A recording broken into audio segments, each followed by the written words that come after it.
වාස්තුවේදියට පෙන්නලා තව ලක්ෂ දෙකමාරක් තුනක් නැති කර ගන්නවද? වාස්තුවේදිය කියන එක අපි මුලින්ම ආරම්භ කරන්නේම නිවාසයක් හදන තැනදී. සාමාන්‍යයෙන් ඒ කාලේ රජ ගෙවල් වල ඇමතිවරුන්ගේ ගෙවල් වල තිබ්බ වාස්තුවේදලා අද සාමාන්‍ය පවුල් වලටත් ඇවිල්ලා තියෙනවා. මේ වාස්තුවේදය හරියටම කරගන්නේ කොහොමද? මේකට ජ්‍යොතිෂයත් අවශ්‍යයි. මම මේ අලුත් අයට කියලා දෙන්නේ. මහල් නිවාසවල ඉන්න අය අබ ටිකක් තියාගන්න කියනවා. පර්ස් එකට එනසල් ඇට දෙකක් දාගන්න කියනවා. දවස් තිස්සේ මහන්සි වෙලා වැඩ කරලා ගෙදර ඇවිල්ලා තමන්ගේ නිවස තුල නිදහසේ ඉන්න නැත්නම් දරුවන්ට අධ්‍යාපන කටයුත්තක් හරියට කරගන්න බැරි නම් මං කිව්වොත් ගෝල් පිස් මාළු 7 දිනක් ඕනේ හදන්න ගේ ඇතුළේ කියලා. අද ගෝල් පිස් මාළු 7 දිනයි ගන්න මිනිස්සු පාරේ පිරලා ඉන්නේ. අප තියලවත්, ලුණු තියලවත්, මල් පැල තියලවත් තමන්ගේ දෝෂය හරින්නේ නැහැ. තමන්ගේ නිවසට නිවැරදි වාස්තුවේදියෙක් ගෙන්නවලා විසඳ ගන්න පුළුවන් වෙයි. අපේ මේ හොඳ කාලේදී තමන්ට හොඳයි. හැබැයි ටික කාලයක්. ඔන්න අපි අද ඉඳලා වාස්තු ගැනත් හරිම දැනුම හරියටම වැදගත් වෙන්නේ කොහොමද කියන කාරණාව කතා කරන්න බලාපොරොත්තු වෙනවා. අයිබෝන් සෙත්මින ඇස්ට්‍රොලෝජි සෙන්ටර් YouTube නාලිකාවට ඔබව අදත් ආදරයෙන් පිළිගන්නවා. දැන් ඔබ අපේ පළවෙනි වැඩසටහන නරඹන්න නැති අපි කතා කළා මේ YouTube නාලිකාව හරහා ජ්‍යොතිෂ්‍ය, ගුප්ත කර්ම, ඒ වගේම වාස්තු මේ ශාස්ත්‍ර පිළිබඳ හරිම දැනුම ඔබට ලබා දෙනවා කියලා. ජ්‍යොතිෂ්‍ය ගැන අපි කලින් වැඩසටහනේ ටිකක් වැඩිපුර කතා කළා. ජ්‍යොතිෂ්‍ය පමණක්ම නෙමේ වාස්තු විද්‍යාව, ඒ වගේම ගුප්ත කර්ම පිළිබඳ නිවැරදි දැනුමත් අපි ඔබට මේ වැඩසටහන තුල ලබා දෙන්න සූදානම්. අද දවසේ අපි හිතුවා ටිකක් වාස්තු පිළිබඳව වැඩිපුර කතා බහ කරන්න ඕන කියලා. ඉතින් අදත් ඊටාම ගෞරවයෙන් අපි පිළිගන්නවා දශක ගණනාවක් තිස්සේ මේ ශාස්ත්‍රයේ නියැලෙන අත්දැකීම් තියෙන ගුප්ත කර්ම ජ්‍යොතිෂවේදී වාස්තු විද්‍යාඥ සුරේෂ් ඇන්නතිගේ මහත්මයා ආයුබෝවන්. ආයුබෝවන්. සුරේෂ් මහත්මයා දැන් අපි එදා වැඩසටහනේදී ජ්‍යොතිෂ්‍ය පිළිබඳව ටිකක් වැඩිපුර කතා කළා. ජ්‍යොතිෂ්‍ය හා සමගාමීවම යන අනෙක් ඊටාම වැදගත් සාමාන්‍ය ජීවිතයට වැදගත් වෙන දෙයක් තමයි වාස්තු කියන්නේ.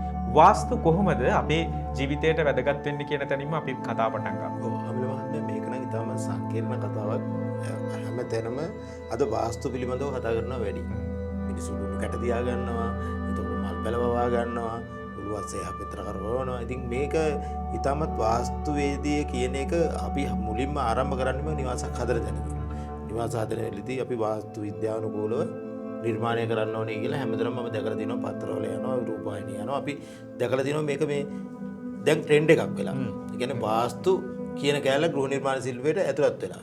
මූලිකව මේ වාස්තු ශිල්පයේ අපේ ලෝකෙට ගෙනාවේ අපේ ඔය රුවන්වැලි සෑය, අබේගිරිය, ඒ වගේ චෛත්‍ය හදනකොට ඉන්දියානු වාස්තුවේදීන් ඉතාමත් ක්‍රමානුකූලව කියන්නේ පිටරට වලින් ඇවිල්ලා බැලුවත් මේවා හැදුවේ ඇයි කියන එක දැනට ඒ කියන්නේ එතනට හිරුවෙලිය පවා නිර්මාණයක් ඇතුව වෙන විදිහට තමයි හදලා තියෙන්නේ. ඉතින් වාස්තුවේදී පිළිබඳව අපේ රටේ තියෙන දැනුම, විශ්වකර්ම දේවතාවුන් වහන්සේගෙන් ඇවිල්ලා තියෙන දැනුම මුළු ලෝකෙම නැහැ කියන එක තමයි අපිට මුලින්ම කියන්න වෙන්නේ. ඒතකොට දැන් සාමාන්‍යයෙන් ඒ කාලේ රජ ගෙවල් වල ඇමතිවරුන්ගේ ගෙවල් වල තිබ්බ වාස්තුවේදලා අද සාමාන්‍ය පවුල් වලටත් ඇවිල්ලා තියෙනවා. මේ වාස්තුවේදය හරියටම කරගන්නේ කොහොමද? මේකට ජ්‍යොතිෂයත් අවශ්‍යයි මහත්තයා. වාස්තු ඉගෙන ගත්ත පළියට වාස්තු කියලා ගෙවක් බලන්න අපිට බෑ. ඒක ජ්‍යොතිෂය හරහා නැකත් කර්මය හරහා ගේක වාස්තුවේදී මුලින්ම හදනවා නම් ඉෂ්ට පින්ඩය කියලා අපි හදනවා. අන්නේ ඉෂ්ට පින්ඩය තමන්ගේ ජීවිතයට අදාළ අංකයක් තියෙනවා. ඒ අංකයෙන් එන වර්ගඵලයක් තියෙනවා. ඒ වර්ගඵලයට අවශ්‍ය වර්ගඵලයේද මේකෙදට තියෙන්නේ කියන එක මුලින්ම බලන්න ඕනේ. අන්න එතනින් දැන් පටන් ගත්තොත් වාස්තුවේදී පටන් ගන්නකොට ඔය තියෙන උළුහව ගැලවීම මම ඔබතුමා දැන් මාත් එක්ක කතා කරනකොට මම ඉදිරියට ගියාගෙන යන්නම්. ඒ කිසිම දෙයක් අවශ්‍ය වෙන්නේ නැහැ. මුලින්ම තමන්ගේ වර්ගඵලය හදාගන්න තමයි ඕනේ. ඒකින්ද අපි වාස්තු පිළිබඳව කතා කිරීමේදී මුලින්ම තමන්ගේ නැකතර ගැලපෙන, තමන්ගේ කේන්දරයට ගැලපෙන වර්ගඵලය තමයි මුලින්ම සකසා ගත යුත්තේ. ඔන්න අපි අද ඉඳලා වාස්තු ගැනත් හරිම දැනුම හරියටම වැදගත් වෙන්නේ කොහොමද කියන කාරණාව කතා කරන්න බලාපොරොත්තු වෙනවා. සුරේෂ් මහත්මයා දැන් වාස්තු කියන එක අපිට ගොඩාක්ම සමීප වෙන්නේ අපේ ජීවිතයට අදාළ වෙන්නේ අලුතෙන් නිවසක් හදද්දී. එහෙම නැත්නම් තියෙන නිවසක් නැවත වෙනස් කරද්දී. මේ නිවාස හදද්දී නැත්නම් යම් ඉදිකිරීමක් කරද්දී වාස්තු හරියටම අපිට වැදගත් නේද? මුලින්ම භූමිය පරීක්ෂාවක් කරනවානේ. අපි දැන් පෙරේත පාදය, දේව පාදය, බ්‍රහ්ම පාදය, මනුෂ්‍ය පාදය වගේ කියලා කොටස් කරලා අපි ගන්නවනේ ඒක. එතකොට සාමාන්‍යයෙන් දැන් තියෙන ඉඩකඩම් ප්‍රශ්නයක් තමයි මම මේ අලුත් අයට කියලා දෙන්නේ. මේක දැන් පස්සේ 10 15 තියෙන කට්ටියට මම මේ කතා කරන්නේ. ගොඩක් දුරට දැන් ඒගොල්ලෝනේ මේ පීඩනයට පත් වෙලා තින්නේ. මහල් නිවාසවල ඉන්න අය, එතකොට මේ පොඩි පයිසස් පහක බෙදෙන නාගරිකකරණය වෙනකොට ඒ දේවල් වලින් ගොඩක් පීඩනයට පත් වෙලා තිනවා. ලෙඩ දුක් වැඩි වෙලා, පිළිකා රෝග වැඩි වෙලා, සාමාන්‍යයෙන් අතපය කොට අඩු වෙලා, ඒතර කොන්දේ අමාරු, ඒ කියන්නේ තමන්ගේ මුළු තැන්ගේ හරියට හදා ගන්න බැරුව, තමන්ගේ පෞල් ජීවිත අවුල් වෙලා. ඉතින් ඒ අයට මේ කියලා දෙන අද ඉඳන් අපි මේ කියලා දෙන වාස්තු විද්‍යාව තුළ ගොඩක් ප්‍රයෝජනට ගන්න පුළුවන් මේ. මොකද තමන්ගේ නිවාසේ වාස්තුවේදියට පෙන්නලා තව ලක්ෂ 2.5-3ක් නැති කර ගන්නවද නැත්නම් මේ කියන පිළිවෙත් ටික හරියට රැක ගන්නවද කියන එක හරියට අපි බලන්න වීඩියෝ එකකින් අපි හදුම් ප්‍රොබ්ලම් මහත්මයා. ඒකට මූලික අඩිතාලමක් වශයෙන් තමන්ගේ නැකත තමන්ගේ උපන් දිනය අනුව ඉස්සලම තමන්ගේ වර්ගඵලය හදා ගන්නවා කියන එක නැවතත් මම ඔයගලන්ට කියලා දෙනවා. දැන් අපි මතු කරපු කාරණාවක් තමයි නිවසක් තනද්දී යම් ඉදිකිරීමක් කරද්දී හෝ නැත්නම් නැවත ප්‍රතිසංස්කරණය කරද්දී මේ වාස්තු කියන එක හරිම වැදගත් කියලා. දැන් සුරේෂ් මහත්මයා සමහර වාස්තු විද්‍යාඥයින් ගාවට ගියාම නැත්නම් මේ පිළිබඳ යම් උපදෙසක් ගන්න ගියාම සමහරට මේ දක්වා ඉදි කරලා තිබ්බ සියලු දේවල් කන පිට හරවන්න වෙනවා. සමහරට ඒක ඒ කෙනාට ලොකු වියදමක් යන වැඩක් නැත්නම් ලොකු කාලයක් නාස්ති වෙන වැඩක් වෙන්න පුළුවන්. එහෙම නැතුව යම් ක්‍රමයක් කාටත් සහනදායී වෙන විදිහේ ක්‍රමයක් මේ ජ්‍යොතිෂය තුල නැද්ද මේ ඉදිකිරීම කරද්දී? ඒක තමයි. ඒක අපි අනිවාර්යයෙන්ම මේක කියලා දෙන්න ඕනේ. මොකද මිනිස්සු ගොඩක් අසරණ වෙලා තියෙනවා. මම ගියේ සමහර නිවස්වල මහත්මයා ඔළුවස්ස 3-4 පාරේ හැපැත්තට හරවලා දෙනවා. ඒතර ඒ ගෙවල් වල මිනිස්සු අඬා වැළපෙනවා. තාම වෙනසක් නැහැ නේ මහත්මයා අපිට මොකද්ද මේ කරන්න ඕනේ කියලා. ඒක නිසා වාස්තු වේදය කියන එක බුද්ධ කර්මය හරහාම යන්න ඕන කාරණයක්. සමහර ගෙවල් වල ඔබතුමාට අපිට ගියාම පේන්න පුළුවන් ඒ ගෙවල් වල කිසිම පිළිවෙලක් නැහැ. තේරුණාද? වාස්තු වේදය මේකට බලපාන්නේ නැහැ මහත්තයා. තමන්ගේ චර්යා රටාවලුත් බලපානවා. තමන්ගේ කේන්දරත් බලපානවා. ඒතර වාස්තු වේදයෙන් යම්කිසි වැරදක් වෙලා තියෙනවා නම් තමන්ගේ ග්‍රහපල නරක කාලටත් ඒ දේ සිද්ධ වෙනවා. ඒතර අපිට ග්‍රහපල වලට පිළිමක් හදුවොත් ඒ වාස්තු වෙනස් කරන්න බැරිද? පුළුවන්. ඒතර තමන්ගේ ග්‍රහපල වලට අවශ්‍ය පිළිවෙත් ටික කරලා තමන්ගේ නිවාසය වෙනස් කරන්න ඕනේ. බඩු භාණ්ඩ ටික වෙනස් කරලා තමන් නිදි ගන්න ඕනේ. තමන්ගේ රාත්‍රියේ නිදිහාන වෙනස් කරගන්න පුළුවන්. ඒ වගේ දේවල් කරලා සුළු දේවල් වලින් අපිට මේක වෙනස් කරන්න පුළුවන්. උළුවස්සේ ප්‍රශ්නයක් තියෙනවා නම් ඊසාන දිසාවට මාකරි ගැටලුවක් තියෙනවා නම් ඒකට අවශ්‍ය ශාකයක් අපි ගාව තියෙනවා. කියන්නේ গুপ্ত කර්මය මේව රැඳිලා තියෙනවා. කියන්නේ ඊසාන දිසාවේ අපි කියමුකෝ টয়ලට් වලක් තියෙනවා කියලා. තේරුණාද? ඒ ඊසාන දිසාවට ඒ ශාකය වල මේ අපිලි දුර වෙලා යනවා. නැත්නම් ඕකයිත් බලා අනිත් පැත්තට හරව ගන්න ඕනේ නැහැ. ඒක නිසා මේක අපි මිනිස්සුන්ට කියලා දෙන්න ඕනේ. මේකට කරන්න ඕනේ යම්කිසි ප්‍රතිකර්මය මොකක්ද? නැත්තම් නිවස සම්පූර්ණයෙන්ම බිමට දාලා කුඩු කරලා බිමට දානවා නෙමෙයි. ඒ මිනිස්සු සදාකාලිකව මෙතකොට අපිත් එක්කම වෛර බඳින්නේ. දැන් මේ යන වාස්තුවේදීන් ගිහිලා කොටු ඇද ගන්නවා. මෙන්න මෙතන හොඳ නැහැ කියනවා. මෙතන බ්‍රහ්මපාදයේ මෙතනක මොකක්වත් හරියන්නේ නැහැ කියනවා. ඔහොම කියපු ගමන්ම ඒ මිනිස්සු අර වසර ගාණක් තිස්සේ තමන්ගේ මුදල් හදලා වේදම් කරලා කරපු බිමට දාන්න වගේ වැඩක් වෙයි වෙන්නේ. ඒතකොට ඒක නොකිය අපි කෙලින්ම වාස්තුවේදීන් වශයෙන් අපි දැනගන්නට ඕනේ මේකට අවශ්‍ය ප්‍රතිකර්මය මොකක්ද කියලා. ඒකට තමයි මහත්තයා කේන්දර හා ගලපන වාස්තුවේදය බලන්නට ඕනේ. දැන් ඔබතුමා කියපු කාරණාව ඇත්තටම බහුතරයක් දෙනා නිවසක් හදනවා කියන්නේ ගොඩක් සිහින මවල කරන දෙයක්. ගොඩක් මහන්සි වෙලා ධනය උපයලා සල්ලි ටිකක් එකතු කරගෙන කරන දෙයක්. හැබැයි ඒක නැවත නැවත කඩලා හදන්න ගියොත් ඒක ලොකු අමාරු කාර්යයක් බවට පත් වෙනවනේ. එහෙම නැතුව මුලින්ම හරි වාස්තු ශිල්පියෙක්ගේ වාස්තු විද්‍යාඥයෙක්ගේ දැනුම අරගෙන මේ දේ කරන්න පුළුවන් නම් ඔබට හරි විදිහටම මේක කරන්න පුළුවන් කියන කාරණාව සුරේෂ් මහත්මයා පැහැදිලි කළේ. දැන් අපි ඒක පියවරෙන් පියවර අපේ ඉදිරි වැඩසටහන් තුළදී කියලා දෙන්න සූදානම්. සුරේෂ් මහත්මයා අපි අද මේ වාස්තු ගැන කතා කරන ආරම්භක වැඩසටහන හින්දාම කියමු. දැන් සමහරු නොහිතන කාරණාවක් වෙන්න පුළුවන්. සමහරට නිවසක තියෙන දියුණුව සාර්ථකත්වයේ නැති වෙන්නත් මේ වාස්තු ගැන සැලකිලිමත් නොවීම බලපානවා නේද? අනිවාර්යයෙන්. වාස්තු ගැන හැබැයි මෙහෙම දෙකුත් තියෙනවා. දැන් මේක මාකටිං එකක් කරලා තියෙනවා. මම දැකලා තියෙනවා පෙන්ෂන් විදිහට ගෙදරට ගෙනත් තියෙනවා. සමහර අය මම දැකලා වීඩියෝ නාලිකාවල ලුණු කැට ටික ගිහින් තියන්න කියනවා. අබ ටිකක් තියාගන්න කියනවා. පර්ස් එකට එනසල් ඇට දෙකක් දාගන්න කියනවා. ඉතින් මේ හැම දෙයකින්ම මේක විහිළුවකට ලක් කරලානේ මහත්මයා තියෙන්නේ. අපි දැනගන්න ඕනේ අපේ නිවස කොයි විදිහට හදා ගන්න ඕනේ. මම නිදන කාමරේ කොයි විදිහට තියෙන්න ඕනේ. මගේ නිදන කාමරේ මොන පැත්තටද තියෙන්න ඕනේ. මේක දිශාවන් වලින් එන විශ්වයේ එන කිරණයි මේකට බලපාන්නේ. ඒතර මේ කිරණ වෙනස් කර ගැනීම කරන්න පුළුවන් නම් අපිට ඒ කියන්නේ සුළු දෙයක් තියෙන්නේ මේකට. ඒරුවෙලිය තමන්ගේ නිවසට අරගෙන අදාළ දිශාවෙන් පිටමන් කිරීම. ඒක කරන්න පුළුවන් විදිය මම ඉදිරියේදී ඔයගොල්ලන්ට කියලා දෙන්නම්. ඒතකොට ඒ ක්‍රමයට වාස්තු හැදුවොත් ඔය ගෙවල් දොරවල් එළියට දාන්න, කඩන්න, බිම දාන්න, මල් පැල ගලවන්න, කටු ගස් ගලවන්න, ඒවා කිසිම දෙයක් කරන්න අවශ්‍ය නැහැ. හරියාකාරව තමන්ගේ ජීවිතේ ගොඩනගා ගන්න පුළුවන්. සුරේෂ් මහත්මයා දැන් නිවසක් කියන්නේ අපි ඉදිකිරීමක් කියලා කියන්නේ මිනිස්සු සතුටින් ඉන්න නිදහස්ව ඉන්න හදපු තැනක්නේ. ඇත්තටම ගයක් කියලා කියන්නේ අපි දකිනවා සමහර කොයිතරම් මහන්සි වෙලා මේ සල්ලි වේදම් කරලා මේ නිවාස ඉදි කළත් ඒ නිවස ඇතුළේ ඉන්න සමාජිකයෝ නැත්තම් මූලිකයා වෙන්න පුළුවන් දරුවෝ වෙන්න පුළුවන් ඔවුන්ගේ සතුට නැහැ අසමගිය වැඩි වෙනවා. එන්න මේකටත් ජ්‍යොතිෂය කියන කාරණාව බලපානවද? අනිවාර්යෙන් බලපානවා. මොකද අනිවාර්යෙන් බලපානවා කියලා මම මහත්තයා කියන්නේ එක එක්කෙනාගේ ග්‍රහචාරය මම අපි ගිය වැඩසටහනේ කතා කරන්නේ ග්‍රහචාරයෙන් වෙනස් කියලා. තමන් ඉන්නේ ස්ථානයේ බලපානවා. බුදුරජාණන් වහන්සේ දරනවා තමන් ඉන්නේ ස්ථානය. පතිරූප දේශ වාසෝච. ඒතර ඒ ස්ථානයේ තමන්ට ගැලපෙන්නේ නැති කියලා තේරෙනවා නම් ඒ ගැලපෙන විදිහට තමන්ගේ ස්ථානේ හදා නොගත්තොත් මොකද වෙන්නේ? තේරෙනවද? අපිට ගිහිල්ලා අපි නොගැලපෙන ස්ථානයක නිින්ද යනවද අපිට?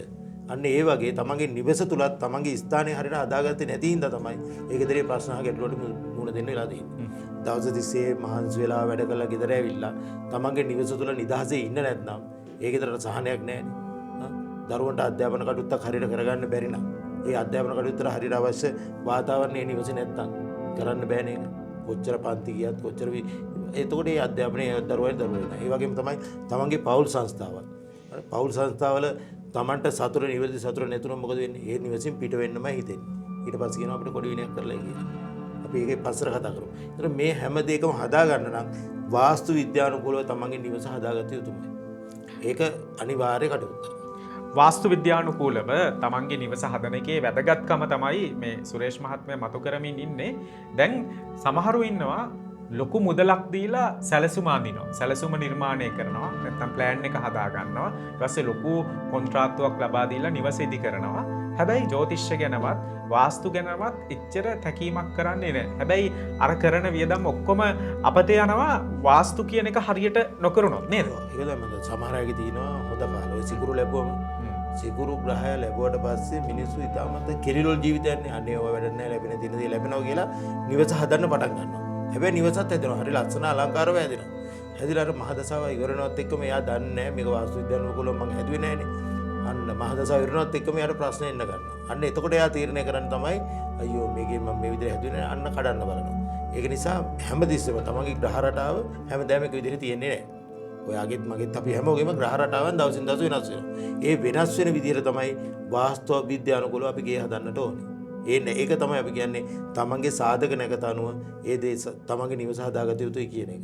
ඒක නිසා මේක අනිවාර්යයෙන්ම වාස්තු විද්‍යානුකූලව නැගලුවොත් තමන්ගේ නරක වෙලාවදී තමයි මහත්මයා මේක බලපෑම. සුරේෂ් මහත්මයා දැන් නිවසක් හදනකොට වගේම ඉඩමක් මිලදී ගන්නකොට නැත්නම් ඉඩමක් තෝරගනිද්දිත් මේක බලපානවද? අනිවාර්යයෙන්ම ජලය රැඳිච්ච ජලය විස ජලය තියෙන ඉඩ කඩම් වල නිවාස සෑදීම ඉතාමත් උනන ඔබතුමාට පේනවා ඇති මේ කුඹුරු වල ගෙවල් හදලා. තනිකරම පාළු ගතියක් ඇති කරනවා. තනිකරම ලෙඩ වෙනවා. ඒ හොඳ කාලෙදි තමන්ට හොඳයි. හැබැයි ටික කාලේ අවුරුදු 10 15යි තමන් කඩා වැටීම වලක් වෙනවා තමන්ට නොදිනවා. තමන්ගේ පෞල් ජීවිත නැති වෙනවා. තමන්ගේ ධනෙ නැති වෙනවා. ඉතින් මේවා හරියාකාරව හදා ගන්න නම් වාස්තු විද්‍යානුකූලව තමන්ගේ භූමියත් තෝරාගත යුතුයි. ඇත්තටම දැන් මේ සමාජ මාධ්‍ය තුල ජ්‍යොතිෂ්‍ය කියලා කියන්නේ නිවැරදිම දේවල්ද? වාස්තු කියලා කියන්නේ නිවැරදිම දේවල්ද කියන ප්‍රශ්නේ අපිට එනවා. ඒ නිසාම තමයි අපි මේ YouTube නාලිකාව හරහා උත්සාහ කරන්නේ නිවැරදිවම ජ්‍යොතිෂ්‍ය, වාස්තු, නැත්නම් ගුප්ත කර්ම මේ දේවල් පිළිබඳ අවබෝධය ලබා දෙන්න. දැන් සුරේෂ් මහත්මයා අපි දකිනවා බොහෝ මේ සමාජ මාධ්‍යවල යම් යම් නාලිකාවල මේ වාස්තු Tamanට දියුණුව ලැබෙන්න නම් යම් දෙයක් යම් තැනක තැන්පත් කරන්න නැත්නම් Tamanට මිල මුදල් අතින් වාසනාව උදා වෙන්න නම් මේ දේ කරන්න. මෙන්න මේ සමහරට යම් කිසි කුළු බඩු වර්ගයක් තියන්න වෙන්න පුළුවන් නැත්නම් මල් පෝච්චියක් තබන වෙන්න පුළුවන්. මේවා ඇත්තටම සාර්ථක දේවල්ද? මේවා ඇත්තටම වාස්තුව තුළ තිබෙන දේවල්ද? ඒක තමයි. ඔතනදී කරන්නේ මහත්මයා මිනිස්සුගේ මනස සුවපත් කරගන්න එක එක දැන් ඔබතුමාට ඕන නම් මේ මල් පැලේ විකුණ ගන්න ඕනේ. හරිද? මේක විකුණ ගන්න ඉතින් මේක සාමාන්‍ය පැලයක් නේ. මේක විකුණ ගන්න උවමනා වුණාම අපි මොකද්ද කරන්නේ? මේකට අපි කියනවා ඔයගේ දෙයක්. මේක වාසනාවන්තයි කියනවා. තේරෙනවද? මේ මල් පැල හැම ගේකම තියෙන්න ඕනේ කියනවා. ඒතර ඒක හදන්නේ කවුද? මේ චීන වේදින් චීනෙන් ගෙනාවු මාකට් එකක් මේ. ඒතර අපි කියනවා සාමාන්‍යයෙන් මේ මල් පැලේ විකුණන්න පුළුවන් බැරි එක මේක දැන් අද රුපියල් 200කට ගන්න ති මල් පැලේ හෙට අනිත් රුපියල් 10000 වෙනවා. අර මාළුවටත් ඒකනේ වෙන්නේ. මං කිව්වොත් ගෝල් පීස් මාළු 7 දිනක් ඕනේ හදන්න ගේ ඇතුළේ කියලා. අද ගෝල් පීස් මාළු 7 දිනයි ගන්න මිනිස්සු පාරේ පිරලා ඉන්නවා. හැබැයි මේ මාළු නිකන් හදන්න කවුරුත් කැමති නැහැ. අන්න ඒ වගේ තත්ත්වයක් තමයි මේ කරලා දෙන්නේ. මම ඔබතුමාලාට කියන එක දෙයක්. ඔය කිසිම දෙයකින් තමන්ගේ ගෙදර වාස්තු දෝෂ නැති වෙන්නේ නැහැ. වාස්තු දෝෂ නැති වෙන්න නම් තමන් දැනුගත් වාස්තු විද්‍යාඥයෙක් ගෙන්නලා තමන්ගේ ගෙදර තියෙන අමනුෂ්‍ය දෝෂයක් තියෙනවා නම් ඒ සියල්ල බලාගෙන තමන්ගේ නිවස තුල පරීක්ෂාවකට ලක් කරන්න. මම කියන්නේ ගෙවල් දොරවල් කඩන්න කියලා. ඒ පරීක්ෂාව ලක් කළා දැනුගත් කෙනෙක්ගෙන් තමන්ගේ ගෙදර තියෙන නිවාසේ දෝෂය අඳුරගෙන ඒ දෝෂයට අදාළ පිළියම කරන්න. නැතුව අප තියලවත් ලුණු තියලවත් මල් පැල තියලවත් තමන්ගේ දෝෂය හරින්නේ නැහැ. සුරේෂ් මහත්මයා මේක දැන් මම පෞද්ගලිකව අහන්න ඕනේ කියලා හිතන දෙයක්. අපි දකිනවා සමහරව ලොකු මුදලක් වැය කරලා නිවාස හදනවා. ලස්සන නිවාසයක් අධික වියදමක් දාලා. හැබැයි ඔවුන්ට ඒකේ ජීවත් වෙන්න වැඩි කාලයක් අවස්ථාව උදා වෙන්නේ නැහැ. එක්කෝ ඒගොල්ලන්ටම හිතලා ඒ නිවසින් යනවා නැත්නම් යන්න අවස්ථාව උදා වෙනවා. අර නිවසේ රැඳෙන්න, නිවසේ සතුටින් ගත කරන්න හිතෙන්නේ නැහැ. මේකටත් යම්කිසි බලපෑමක් තියෙනවද? අනිවාර්යයෙන්ම. තමන්ගේ කේන්දරයේ තමන්ගේ 4 වෙනි කොටුව තුල තමයි නිවාස පිළිබඳව දැනුවත් කරන්නේ.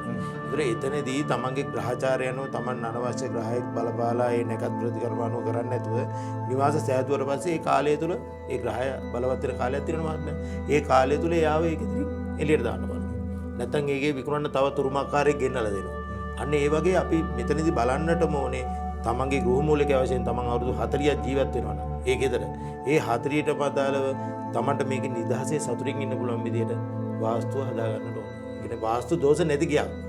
ඒක මේ ගේ නිවාස ඇති කරාට පස්සේ මම අර කිව්ව මාකටිං පැත්තට යන්න එපා. ඔයගොල්ලෝ මේ දකින්න YouTube එකේ දකින්න නාලිකාවල කියන දේවල් සමහර ක්‍රමයක් මට විවේචනය කරන්න පුළුවන් ඔයගොල්ලෝ.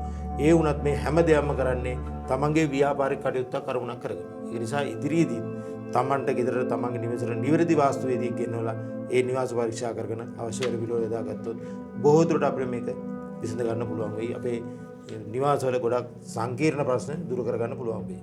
ඒ නිසාම තමයි නිවැරදි වාස්තු විද්‍යානුකූල දැනුම නැත්නම් වාස්තු දෝෂ අවම වන විදිහට ඔබේ නිවාස ඉදිකිරීම, ඔබේ යම් ඉදිකිරීම සිදු කරන්නේ කොහොමද කියන ආකාරය අපි ඔබට ඉදිරි වැඩසටහන් තුළ කියලා දෙන්න බලාපොරොත්තු වෙන්නේ. නිවැරදි වාස්තු විද්‍යානුකූල දැනුම, වාස්තු විද්‍යාව පිළිබඳ නිවැරදිව ඔබ අවබෝධ කරගත යුතු දේවල් අපි සෙත්මින ඇස්ට්‍රොලොජි සෙන්ටර් YouTube නාලිකාව හරහා ඉදිරියේදී කතා කරන්න බලාපොරොත්තු වෙනවා. අද අපි වාස්තු ගැන මූලික හඳුන්වා දීමක් තමයි සිදු කළේ. ඇත්තටම මෙවැනි දෙයක් කතා බහ කරන්න ශාස්ත්‍රීය දැනුමක් තියෙන, අත්දැකීමක් තියෙන කෙනෙක් එක්ක ඕන කරන්න. ඒ නිසාම අපි මේ ශාස්ත්‍රය පිළිබඳ පුළුල් දැනුමක් අත්දැකීමක් තියෙන ගුප්තකර්ම සුරේෂ් මහත්මයාගේ මාතෘකාවත් එක්ක තවත් දවසක හමු වෙලා කතා බහ කරන්න සූදානම්. සමුදෙනවා ඔබතුමාට අයබෝන් කියලා. ඉතින් අපි තවත් දවසක හමු වෙලා කතා කරමු. අදට සමු ගන්නවා. ඔබට සුබ දවසක් ප්‍රාර්ථනා කරමු.